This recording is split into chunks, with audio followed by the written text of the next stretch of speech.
The Elections of 1828 and 1824 by Mariana and Shelby. So who were these candidates in the elections?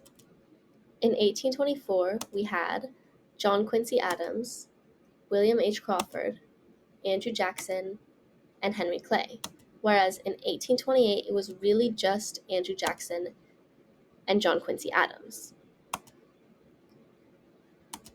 So our two main players here are going to be Andrew Jackson and John Quincy Adams. So starting with Adams, who we can see here to the bottom right, Adams was born in Massachusetts in 1767, meaning that he was 57 in 1824 and 61 in 1828. He was also the son of John Adams, the second president of the US, where the public saw Adams as kind of this cold, stoic man. They really viewed Jackson as a type of war hero due to his victory at the Battle of New Orleans. Jackson, a lawyer as well as an accomplished military officer, was born in Tennessee in 1767. So he was the same age as Adams in both of the elections. And then to the right up here, we can see this portrait of, like, it's a drawing of this very specific scene. And in this scene, it's the story of when Jackson was a boy and he was in the army and he was kidnapped by these like British officers. He was taken prisoner and he was ordered to like shine the British officers' shoes and he refused. And so he was like hit over the head like with a machete or a sword because of it.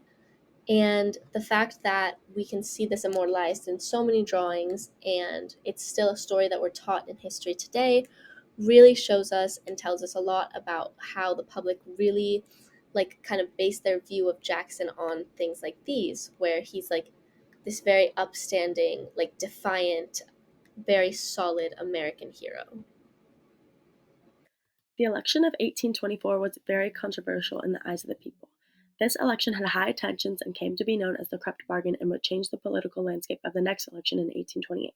To fully understand the bargain, we need to understand what exactly happened in the different rounds of voting. So let's begin. The candidates were clearly ditched by Andrew Jackson for the popular vote. His numbers were over double the number of votes received by the bottom two candidates, but the catch was that he failed to win the majority in the Electoral College. The will of the people and the will of the few electoral voters were quite different. What ensued next was dubbed a big scandal in history. First, the election was thrown into the hands of the House of Representatives as the 12th Amendment decrees. The House was to choose from the top three candidates, which eliminated Henry Clay. Because Clay was Speaker of the House, he deviously used his influence to sway representatives to the candidate of his choice. Clay had mega beef with Jackson, so unfortunately, Clay convinced everyone to turn against him. The other guy, Crawford, had a stroke, so he was out. So Clay chose to support Adams because he was the only other dude and didn't fervently hate him. Soon after this, Adams announced that Clay would become Secretary of State, which was an extremely valuable high cabinet position. These two images show propaganda surrounding this scandal, proving it was a big issue at the time.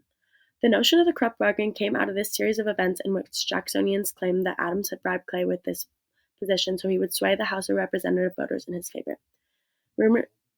Rumors similar to this circulated for the next 4 years until the election of 1828. Because Clay and Adams were ostensibly involved in a scandal, the next presidential election was a no-brainer. Jackson swept all the other candidates away.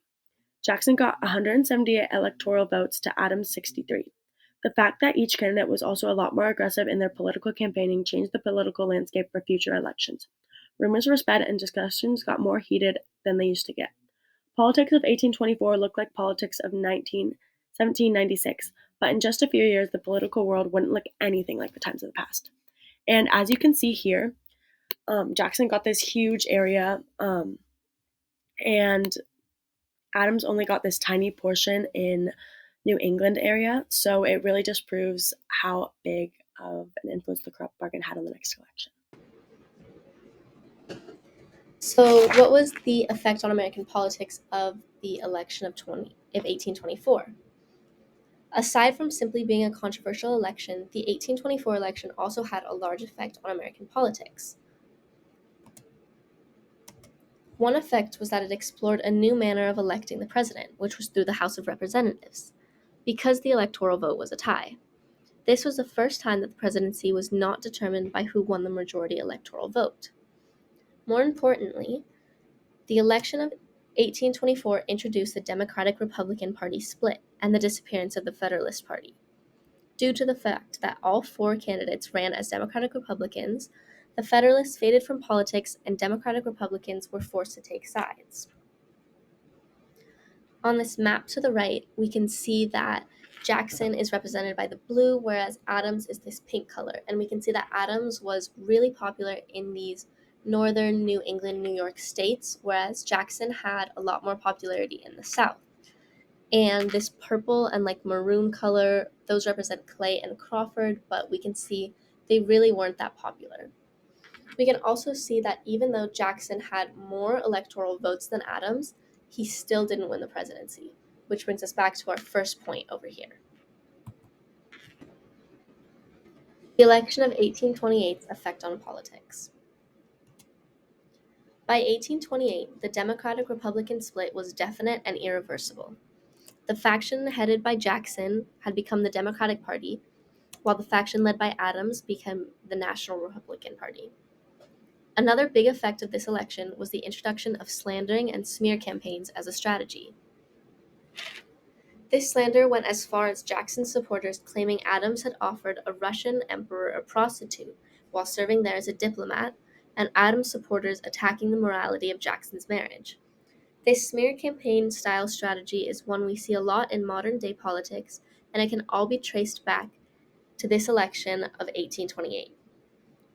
And to the right here, we can see Jackson and Adams fighting on a chair, and this was drawn at the time of the election and really gives us some insight into just how intense this election was and just how, the intensity of it.